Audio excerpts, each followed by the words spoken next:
Hi! Hello! నమస్తే. ఏ చేపలతో అయినా ఈ స్టైల్‌లో పులుసు పెట్టారంటే చాలా టేస్టీగా ఉంటుంది. ఒకసారి ట్రై చేసి చూడండి. ముందుగా చేపల్ని ఉప్పు, పసుపు వేసి నీట్‌గా కడిగి పక్కన పెట్టుకోవాలి. ఉల్లిపాయ, పచ్చిమిర్చి సన్నగా కట్ చేసుకొని పక్కన ఉంచుకొని ఆయిల్ హీట్ అయిన తర్వాత అందులో ఈ ఉల్లిపాయ, పచ్చిమిర్చి బాగా వేగిన తర్వాత ఉప్పు, పసుపు, కారం ఈ 3 వేసి ఒక 5 మినిట్స్ అలా వేగిన తర్వాత ఈ చేప ముక్కల్ని యాడ్ చేయండి.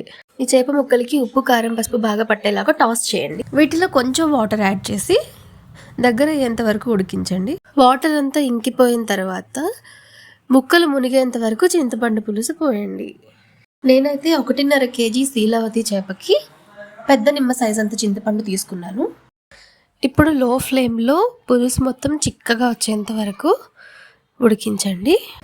పులుసు బాగా చిక్కబడిన తర్వాత అల్లం, వెల్లుల్లి, కొబ్బరి ఈ 3 కలిపిన పేస్ట్ని యాడ్ చేయండి. ఒక 2 మినిట్స్ ఉడికిన తర్వాత కొత్తిమీర వేసి దింపేయండి. టేస్ట్ మాత్రం వావ్ అంటారు అందరూ, అంత బాగుంటుంది. మస్ట్గా ట్రై చేయండి. ట్రై చేసి మీకు ఎలా వచ్చిందో ప్లీజ్ కామెంట్ చేయండి. Thank you. బాయ్.